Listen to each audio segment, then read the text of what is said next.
Salut à tous, on se retrouve pour une vidéo avant-match concernant la rencontre qui aura lieu entre les Pays-Bas et l'Argentine. C'est une très très grosse affiche. En plus de ça, c'est un quart de finale de Coupe du Monde et l'équipe qui va gagner ce match-là ira donc en demi-finale. C'est quand même très très sérieux. L'enjeu est plus que jamais présent et donc j'ai très très hâte de voir ce match-là. On va voir un petit peu l'état d'esprit, on va dire, de ces deux équipes-là, comment ils ont joué jusqu'à présent et on parlera donc de composition pour l'Argentine et notamment de pronostics. On va commencer par parler des Pays-Bas qui, eux, ont eu un groupe plutôt abordable selon moi, voire même très abordable, avec donc notamment le Qatar qui, selon moi, n'a pas le niveau pour jouer la Coupe du Monde, on l'a bien vu. L'Équateur, c'était une belle équipe, honnêtement, en plus de ça, ils ont fait un match nul 1-1 face à eux, on l'a bien vu. Et puis le Sénégal, aussi, belle équipe évidemment, mais une équipe assez affaiblie, et puis qui arrivait avec pas mal de questions à se poser pour le premier match du mondial. Donc en soi, ils s'en sont bien sortis, ils ont fini premier. Ils ont joué ensuite face aux États-Unis, ils ont gagné le match 3-1. Honnêtement, c'est une belle victoire. Ils ont vite marqué, ils ont vite assuré.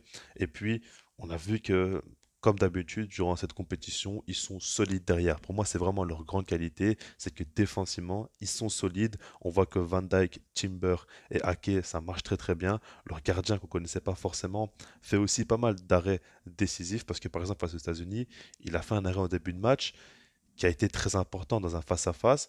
Et s'il ne le faisait pas cet arrêt-là, ça aurait été très compliqué derrière potentiellement.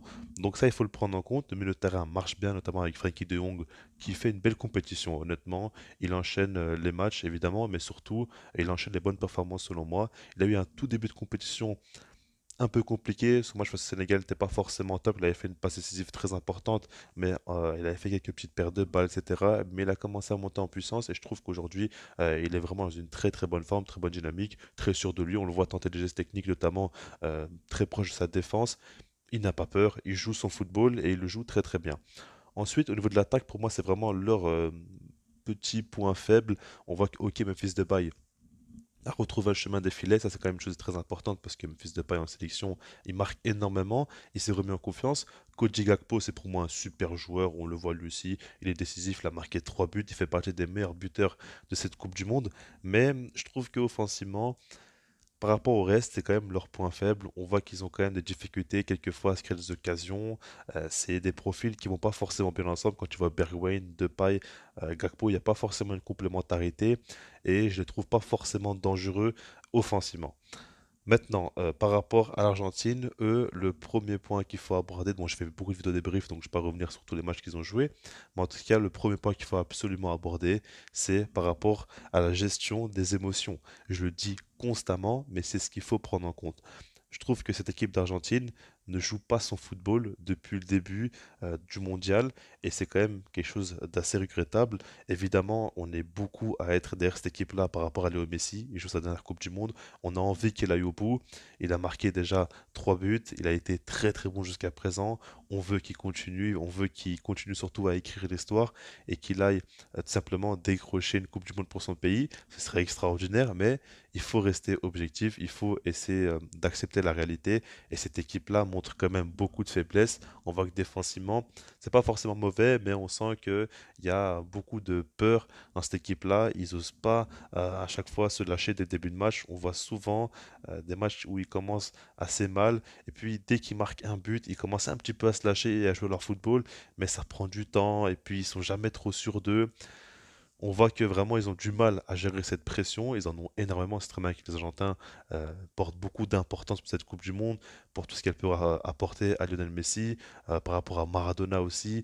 Il y a quand même un aspect qui dépasse l'entendement du football. C'est quelque chose de très très grand pour eux. Il y a beaucoup de pays comme le Bangladesh, etc., qui sont beaucoup derrière aussi cette équipe. On le voit.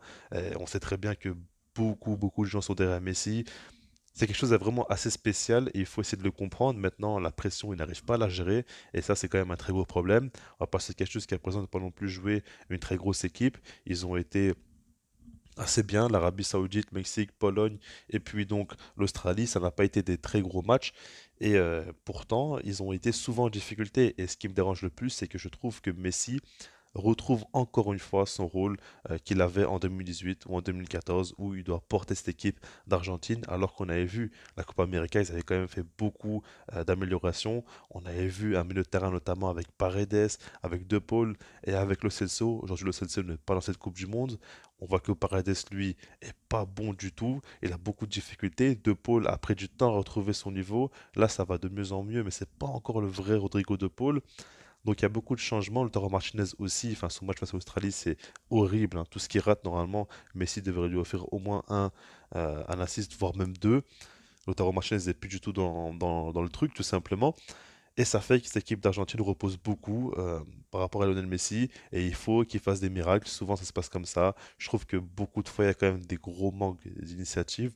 Et c'est quand même très fortement dommage. La bonne nouvelle, c'est que Julian Alvarez fait vraiment de très très beaux matchs. Il est impressionnant ce joueur. Il fait beaucoup de bien. Son profil est très important par rapport au fait qu'il puisse prendre la profondeur, par rapport au fait qu'il presse beaucoup. Il aide beaucoup l'équipe. Et puis, c'est un joueur qui peut marquer des buts, évidemment. Il en a déjà marqué deux. Ça, c'est une bonne chose. Maintenant, par rapport à l'Argentine, selon moi, ils doivent tout simplement jouer sur le fait est que les Pays-Bas n'ont pas forcément une très belle attaque. Donc, du coup, je pense qu'ils devraient laisser la possession aux Hollandais, essayer de la jouer plutôt défensive, essayer vraiment de jouer sur leur force défensive, parce que pour moi, cette équipe d'Argentine, elle reste quand même assez solide avec un beau milieu de terrain, et puis une défense qui peut faire l'affaire. Otamendi est quand même en une très bonne forme en ce moment. Romero peut faire de gros matchs aussi. Je pense qu'honnêtement, il peut faire quelque chose en jouant comme ça, assez défensif, laissant la possession à l'adversaire, et puis partir en contre avec notamment Messi qui pourra distribuer, et on verra la compo. Mais en tout cas, avec Alvarez aussi qui pourra aller en profondeur, ça peut faire de bonnes choses. Alors, bien évidemment, je ne m'attends pas non plus à ce qu'il joue en contre constamment et qu'il ne tente rien. Il y aura des phases de possession aussi à gérer. Mais dans l'idée générale, je pense que laisser la possession aux Pays-Bas, c'est pas une mauvaise chose pour l'Argentine, vu les carences qu'ils ont avec ballon et puis vu la solidité défensive qu'a cette équipe hollandaise. Maintenant, par rapport à ma compo pour l'Argentine, je vous l'affiche. Alors, évidemment, Martinez au but. Je mets donc Molina, Romero, Otamendi et Acuna en défense. Je ne change pas. Il y a de la continuité. Ils sont plutôt bons. Il faut qu'ils continuent. Alors, bien évidemment, Lisandro Martinez a fait une excellente entrée face à l'Australie et mérite peut-être du temps de jeu, mais je pense que cette défense-là, Romero, Tamendi, se connaît très bien, très complémentaire. Et puis surtout, les Pays-Bas, je ne l'ai pas dit, mais sur phase d'arrêté, ils sont quand même très très bons et ils peuvent faire mal. Et la taille de Romero Otamendi peut faire quand même du bien. Et puis donc le milieu de terrain Enzo Fernandez, Rodrigo De Paul et Mac Allister dans un 4-3-3 avec devant Messi, Di Maria et Alvarez. Alors je ne sais pas si Di Maria sera à 100% ou non, mais pour moi il est vraiment essentiel. Il manque des joueurs comme Di Maria qui peuvent beaucoup plus percuter, tenter le 1 contre 1. Messi le fait évidemment, mais il est souvent très axial et il est souvent entouré de beaucoup de joueurs, donc pas forcément faire des différences. Un joueur comme ça de côté qui peut aussi aider Messi à la création et dans le déséquilibre, c'est très très important. Et puis Alvarez, évidemment, qui doit jouer, il a gagné sa place à 100%, il n'y a rien à dire.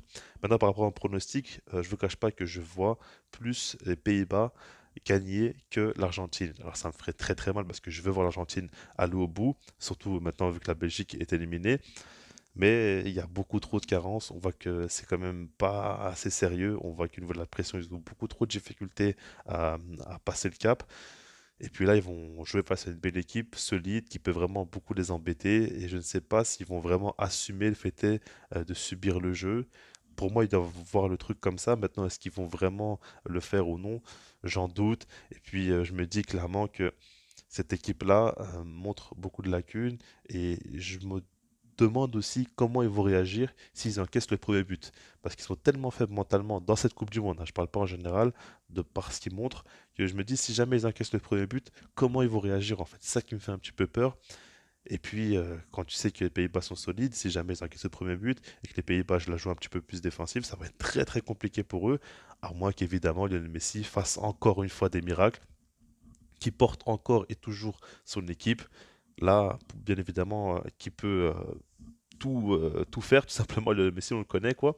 Mais sans ça, ça paraît quand même assez compliqué et j'ai des doutes. Donc voilà, on verra comment ça va se passer. J'espère que je me trompe et je laisse là-dessus. Puis sinon, moi, je vous dis peace.